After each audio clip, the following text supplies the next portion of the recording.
Bakit walang camera, Jai? Ba't hindi ma-detect yung cam?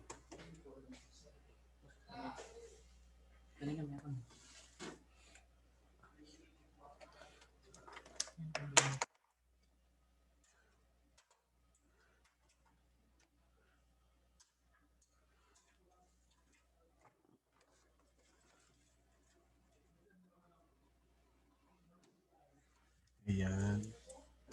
Ayan.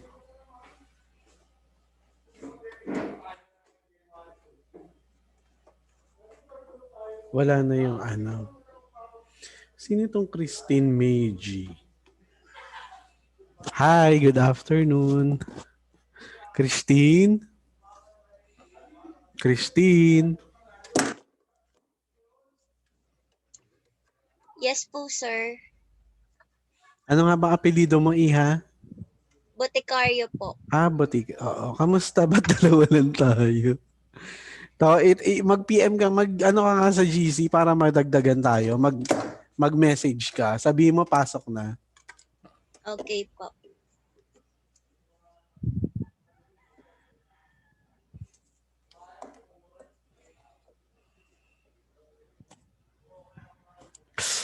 Christine, kamusta?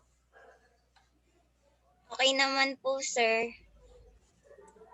Kailangan mag-start na tayo eh.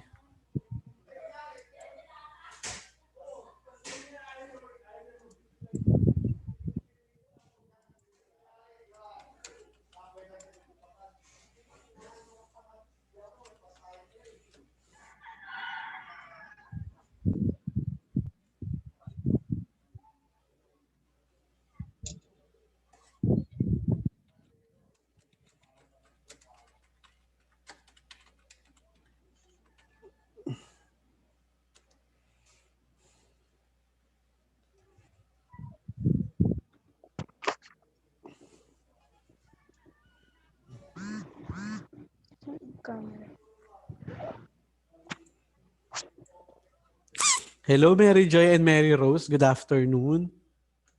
Good afternoon, sir. Si Antoinette Alvarez. Ayan. Makalipas ang... Ano, Antoinette? Makalipas ang ilang... Ano? Makalipas ang ilang buwan. Ha? Makalipas ang ilang buwan. Nalipas lang, sir. Kamusta? Start na ba tayo? O, 4 na tayo. Pakitext naman sila. Sabi mo, start na tayo. I-start ko to. Naka-record naman tong klase natin. Start na tayo, ha? Start na tayo. Hindi, tawag.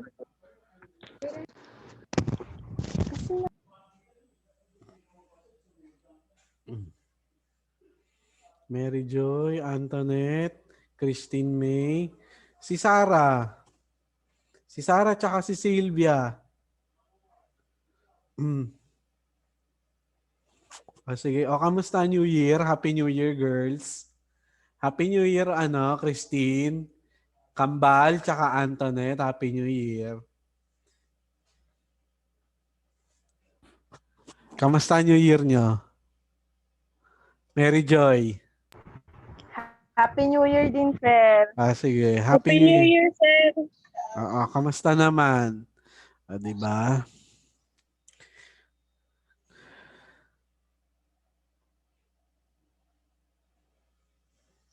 Ano ba yung tinatanong ni Sylvia? Mary Rose. Mary Rose, ano yung tinatanong ni Sylvia? Sir, hindi siya kasali sa GC. Ay, sino? Si Sylvia. Hindi niya nakita yung link. Ba't hindi siya kasali sa GC? Umaattend na nga siya dati. Dati pa yan umaattend, ngayon lang yan umabsent, di ba? Hello, Mariela and Marian. Happy New Year. Mariela and Marian. Hello, sir. Happy New Year. Happy New Year Pakisabihan po. naman yung iba. Start na tayo, ha?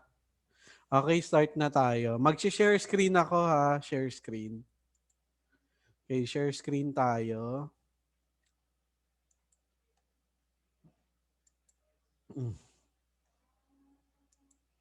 Okay, so nakikita nyo ba yung ano? Nakikita nyo tong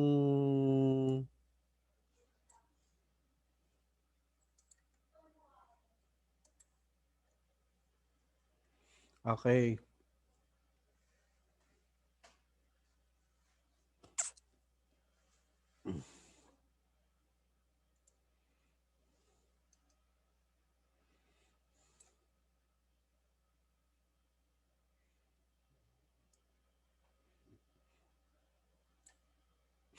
Okay, Christine May, basahin mo nga yung topic natin ngayon.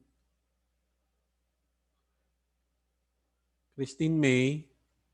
The role of business in social and economic development, common practices in business organization, marketing, bookkeeping, reportorial requirements, and Okay, documents. documents. So, nung mga nakaraang ano natin, klase natin, we've discussed yung mga character traits, 'di ba? Yung mga tamang pag-uugali, tamang pakikisama in an organization, 'di ba? Na-discuss natin 'yon. So today, nung nakaraan din na-discuss din natin kung paano nakakatulong or ano ang papel ng isang negosyo sa pag-unlad ng isang community, 'di ba? At sa pag-unlad ng isang bansa. Okay? So, after natin matakel yon, welcome to week 4. Okay, the role of business in social and economic development.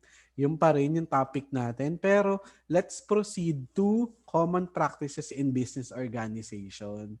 So, bakit natin to kailangan pag-aralan? So, alam nyo class, based on experience, madalas ang kinukuha nila sa mga sa mga marketing, ganyan, sa bookkeeping, mas maano yung edge ng mga babae. Mas ano yung edge ng mga babae kasi ano sila, kapag 'di ba mga girls, mga HR, Human Resource Department, familiar ba kayo doon, girls? Familiar ba kayo doon? Na madalas sa bookkeeping, marketing, tapos reportorial requirements and documents in a business organization, madalas ang kinukuha nila mga babae. Naririnig niyo ba ako? Mary Jo, Opo. naririnig niyo ako? Naririnig niyo ako? Yes. Okay. Oo. So, ano ba yung Yes. mga common practices natin in an organization? So, importance of marketing. So, ano ba? Bakit sa college in-offer yung course na marketing, di ba? Oh, ayun, nadagdagan na pala tayo. Ilan na tayo? Yaras, Happy New Year. Sarah, Micaela Espinosa, Happy New Year.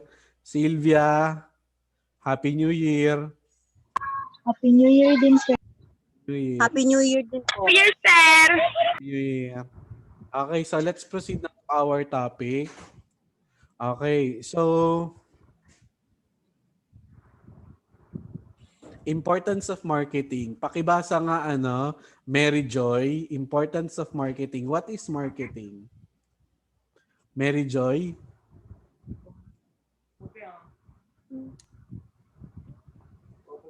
Mary Joy. Mary Joy. Kasi ano na lang. Mary Rose.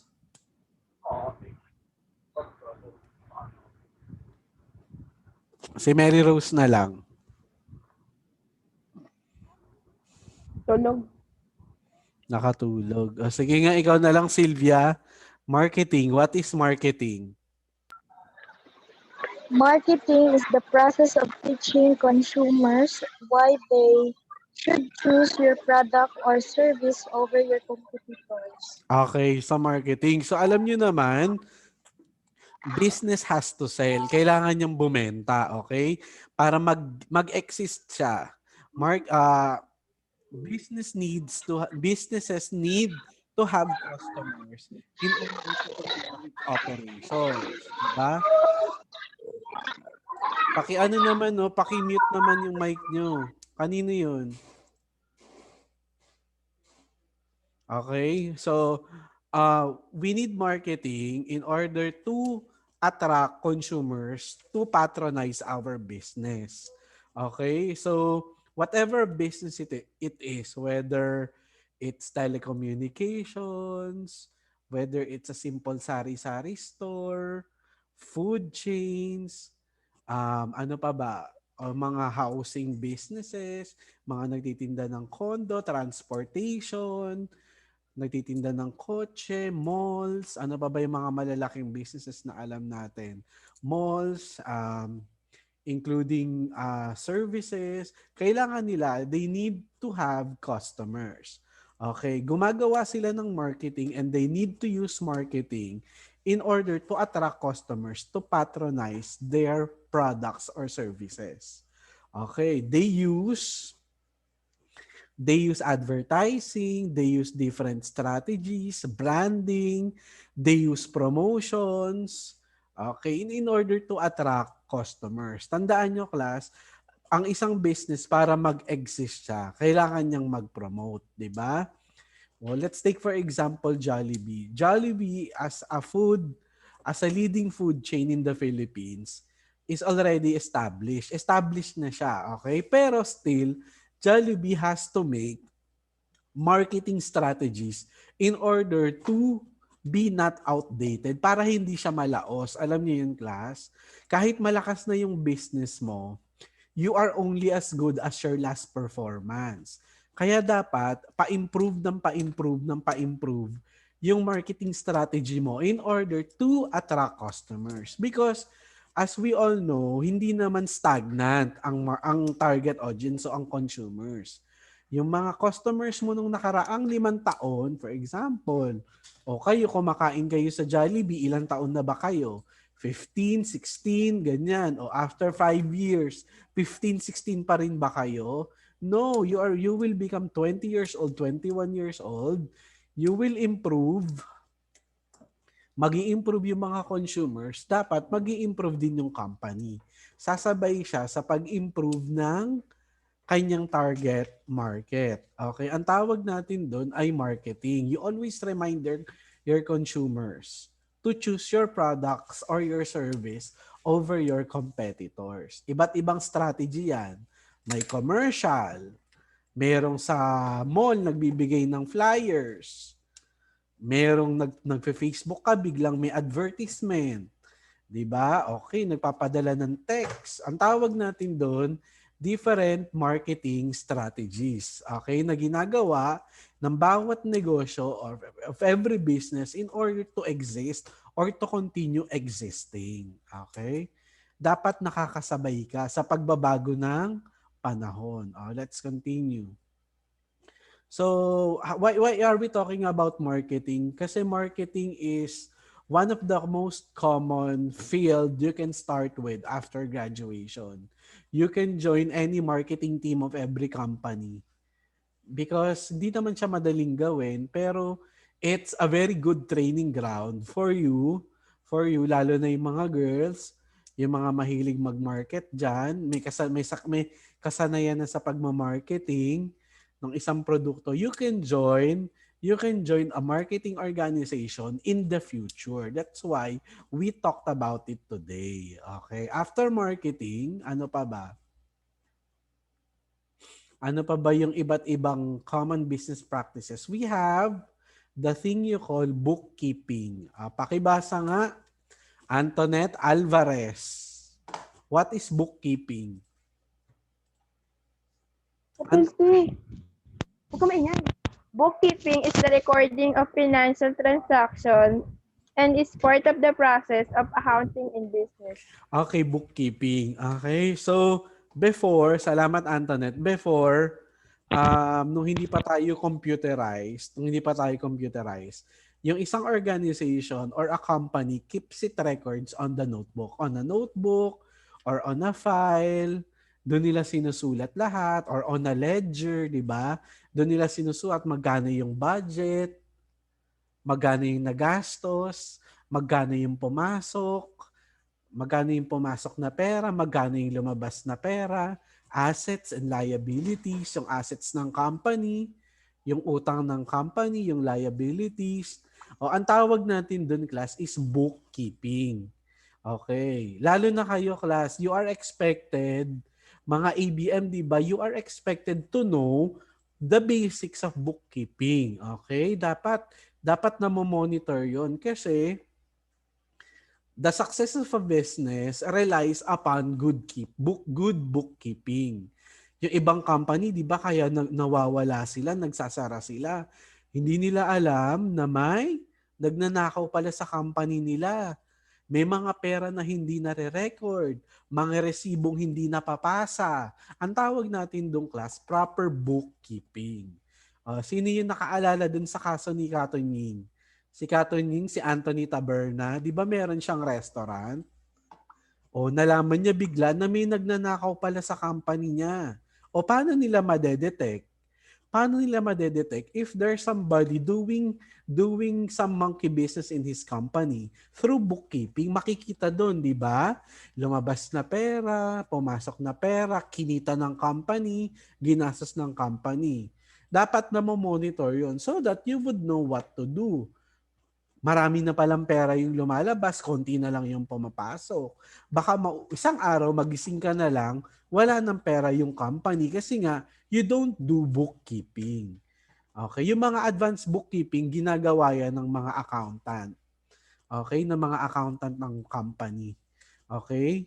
So, ang gumagawa sa company kasi may accounting department. Sa accounting department, doon minomonitor lahat ng money and financial matters. Ang tawag natin doon, class, ay bookkeeping. Ayan. Next. Ito. Importance of reportorial requirement. Pakibasa nga, tatawag ako. Sarah, reportorial requirements.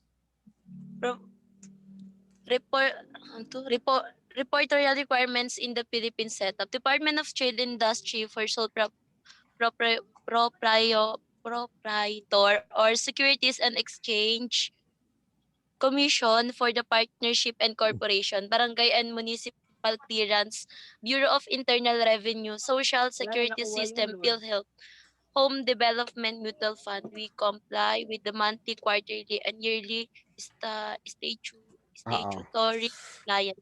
Okay, so in the Philippines, thank you Sarah, ito yung mga reportorial requirements. Ito yung kailangan mong i-submit. Okay, you need to submit, you need to comply in order for your business to exist. Ito yung mga reports, okay? So bakit natin to kailangan pag-aralan? Because, di ba EBM kayo? As accounting and business management student, other than marketing, bookkeeping, you should also know the basic of the reportorial requirements in the Philippines. Sa Pilipinas. Ano-ano ba yun? Ano-ano ba yun? Number one, kasi di ba pag nag-a-apply tayo ng trabaho, ito yung mga basic. A company needs to have a permit with the Department of Trade and Industry. Okay? Department of Trade and Industry and Securities and Exchange Commission.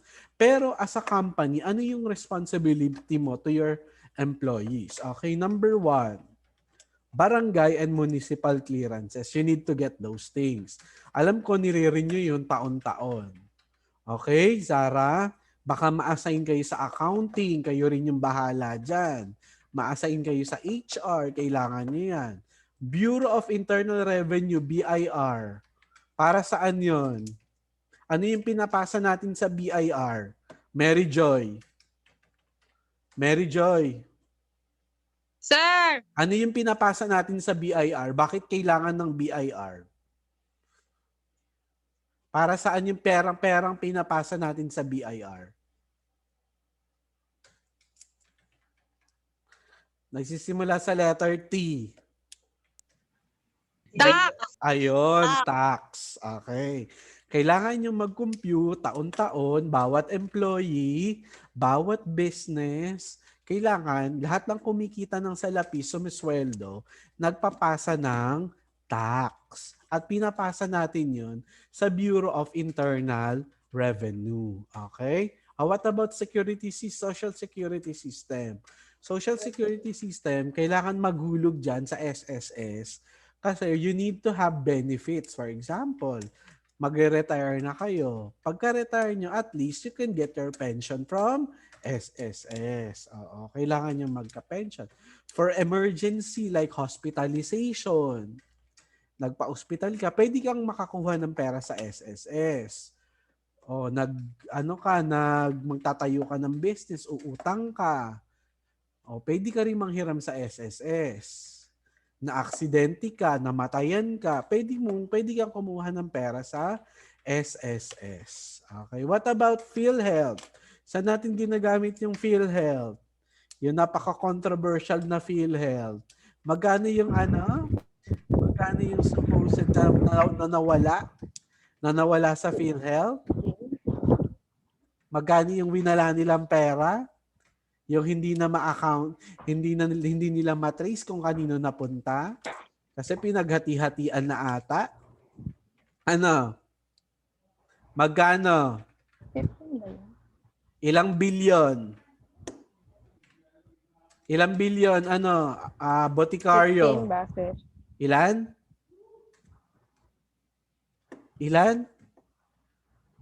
Okay, we have 15 billion. 15 bilyong piso. Imagine that. Diba? 15. Oo, tapos ngayong 2021, magtataas uli sila ng contribution, di ba? So controversial sa Facebook 'yon. Sabi, nakurakot yung pera ng bayan tapos magtataas kayo ng contribution. So ayan. What about HDMF? Ano yung ibang tawag sa HDMF? Home Development Mutual Fund. Ano yung tawag natin dyan? Yung common tawag natin. Kapag gusto mong mangutang dahil bibili ka o magpapatayo ka ng bahay. Pag-ibig. Ayun, correct. Pag-ibig fund. Kaya yan naman yun. So yan yung mga common na contributions na requirements if you're gonna be working in the Philippines. Okay? So pwedeng monthly, quarterly, o kaya yearly. Okay. Monthly, alam ko, yung ibang company, halos karamihan ng company, monthly sila naghuhulog. Monthly. Pero pwede mo rin gawing quarterly. Yun nga lang mas malaki. Pero mas malaki kapag yearly. Okay? Yung mga government employees, ano kasi, private, may SSS. Ano naman sa mga government employees? GSIS. Ayun, GSIS, Government Service Insurance System. Okay, para pagkatapos na nila magtrabaho at the age of 60 or 61 to 65, they can retire. They can retire and then they can what? They can enjoy their pension. Okay? So, may tanong ba so far, girls?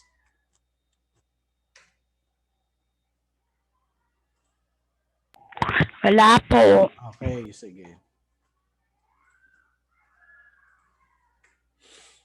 Okay, documentation. Importance of proper documentation. Okay. Bakit natin ito pinag-aaralan tong mga topic na to? Because sooner or later, girls, lalo na yung mga girls, maa-assign kayong, madalas kasi pwede niyong applyan agad na trabaho is human resources. As ABM student, human resources or accounting department of an organization. So you need to know these topics. Okay, what about documentation? Sinong pwede? Si Micaela Espinosa. Si Micaela Espinosa, nakasalamin ka pa rin ba, Micaela?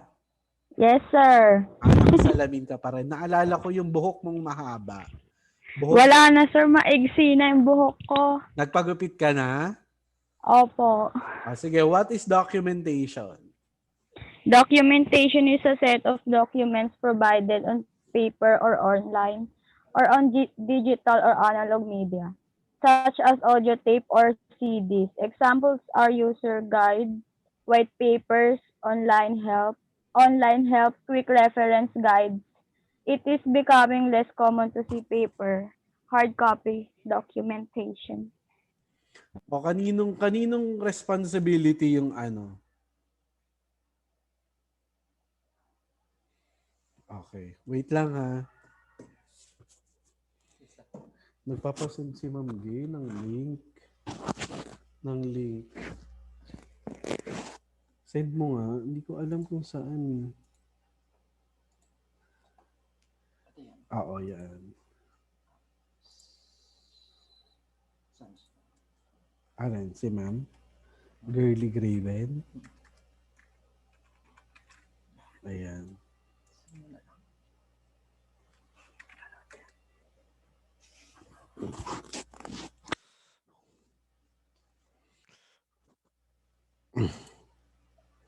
Okay, so part ng documentation is ano yun, trabaho yun ng accounting department, lahat ng financial records, kayo magtatabi nun taon-taon, fina-file niyo yun. Yung ibang malalaking company, meron talaga silang sariling kwarto, sariling building in order to keep the files, di ba? In order to keep the files. Lahat ng files, ano man yan, kasi ngayon, today's 2021 na, konti na lang yung nagfa-file ng paper. Ang ginagawa na lang nila, digital file. Digital digital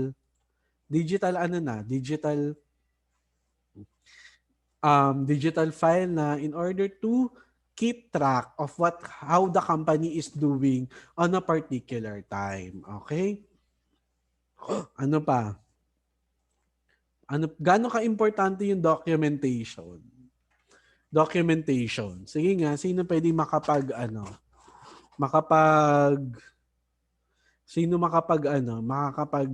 ng idea dito? How important is documentation? Para if in any case, in the future, nagkaroon man ng legal battle,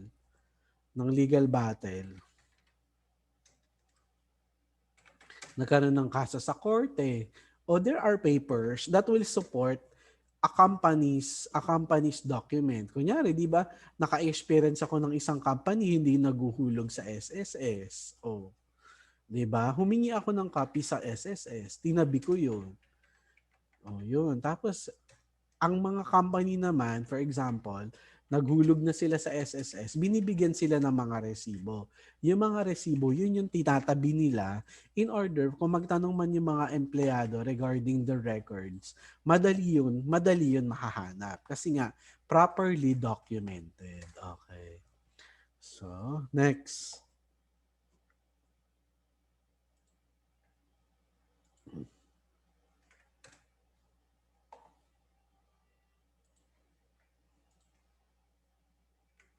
Ito. Ano sa palagay niyo yung mangyayari? Tanungin ko na si Mariela.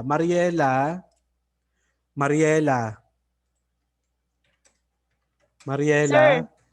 Sige, Sir. tatanungin kita ha. Anong mararamdaman mo kunwari, halimbawa, nagtatrabaho ka sa isang kumpanya at nakapag-spend ka siguro ng 5 years doon, 7 years doon, tapos nalaman mo, hindi pala hinuhulugan yung SSS mo. Pero pag nagsumisweldo ka, kinakaltas yun sa sweldo mo. Pero napansin mo, hindi pala siya hinire-remit sa SSS. Anong mararamdaman mo? Siyempre, sir, magagalit po ako.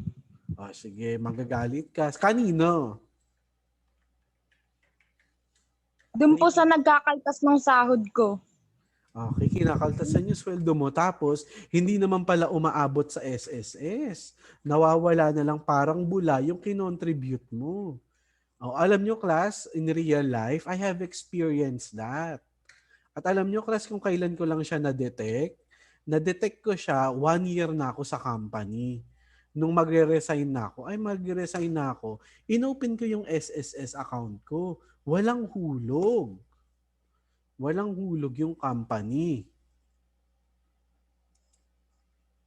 So, ganon. So, ano ba yung magiging epekto kapag hindi tayo nagko-comply sa mga standards of business like marketing, reportorial, bookkeeping, reportorial requirements, proper documentation? Ano mangyayari kapag hindi natin sila hindi natin ito mga ginawa.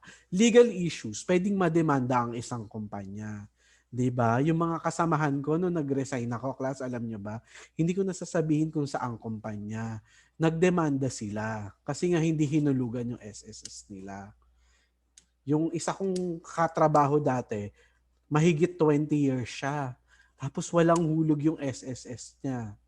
Tapos, yun nga, legal battle, nagkaroon ng demandahan, legal issues. What about employee relations? Employee relations naman, di ba hindi magiging maganda yung relasyon nyo dun sa boss nyo, tsaka dun sa mga employees ng boss. Kasi nga, hindi pala hinuhulugan yung SSS, yung pag-ibig, yung PhilHealth, yung dapat palang contribution, binubulsa. So, yun yung hindi nagiging maganda yung relationship ng mga empleyado tsaka ng mga employer. Kung ganon. Company credibility. Isa yan, maraming issue. Bigay na lang natin yung ABS-CBN, di ba? Ang daming isyong binato sa kanila. Pero they were able to prove that wala silang violate na batas. What about company credibility, di ba? Papasok kayo sa isang company. Ay, wag kang papasok dyan. Hindi naguhulog ng SSS yan. Hindi naguhulog ng pag-ibig yan. Tsaka hindi naguhulog yan sa PhilHealth. Di ba? Ang tawag natin doon ay company credibility. Nauubusan kayo ng credibility or kumukontib na bumabawas yung credibility ng isang business. Okay? And as we all know, class, alam nyo, mahalaga na yung company sumusunod siya sa batas in order to make dapat nagko-comply siya sa mga standards ng business setup dito sa Philippines in order to establish its credibility. Na credible talaga siyang company.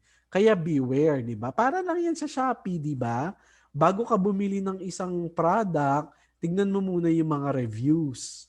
Maganda ba yan? Maganda bang bilhin yan? Okay bang pumasok sa company na yan? Okay. So what about unethical behavior? Yun nga, yung mga kasamahan ko, nagdemanda sila. They have spent 20 years, more than 15 years in service, tapos malalaman na lang nila, hindi pala hinuhulugan yung SSS, hindi pala naguhulog sa pag-ibig tsaka sa PhilHealth. O nung nagkasakit siya, nalaman niya na wala palang hulog yung PhilHealth niya. Diba? Nagkasakit siya, wala palang hulog yung SSS niya. Ano yung gagamitin niya for emergency purpose? Alam niyo ba, class, nung nagdemanda yung mga katrabaho ko, sila yung nanalo. Sila yung kinatigan ng korte. Kaya yung company namin dati, nagbayad sila, inutusan sila ng korte na magbayad. Okay, na magbayad dun sa mga empleyado na hindi nakatanggap ng eksakto or tamang benepisyo. Okay? So, sino sa inyo, Sarah, Micaela, Yaras, Mary Joy, Mariela, Marian, Antoinette, Hannah, and Christine May, yung nakikita yung sarili niya na nagtatrabaho sa isang organization na nasa accounting department. Lalo na yung kukuha ng accountancy, ha? Basic topics lang tong pinag-aaralan natin. Okay, yung kukuha ng business course. You need to know these topics. Okay? You need to know these topics. Okay? So, may katanungan ba? So, that is our topic under. So, always remember, class, na before you apply in an organization, make sure na it's credible. Maayos siya.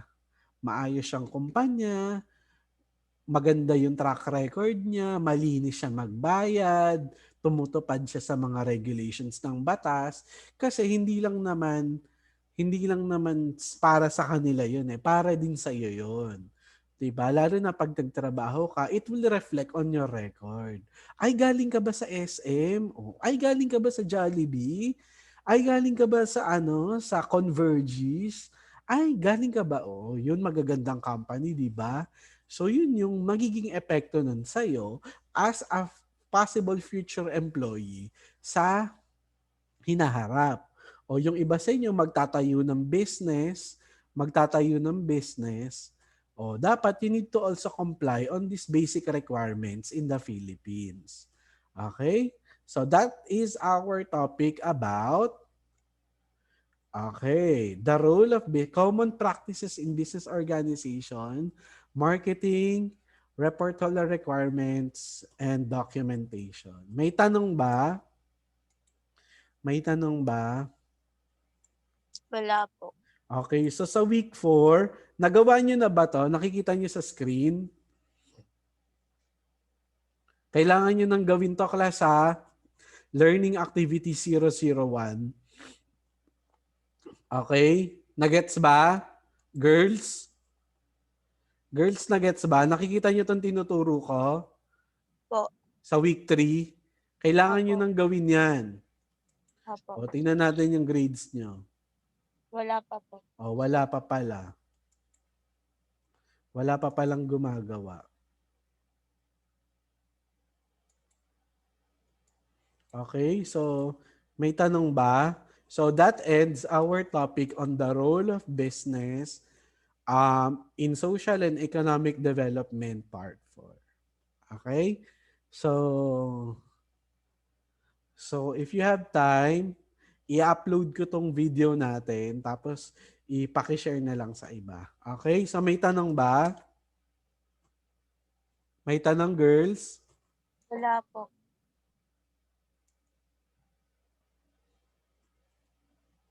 Okay, sige. Okay, girls. See you on our next subject. Ano ba yung subject natin? Kung meron pa tayong subject, meron pa kasi kung ano nga yan eh. Wala ata kayong creative non-fiction tsaka di ba? Tsaka community engagement. Okay. Sige, stop sharing muna ako.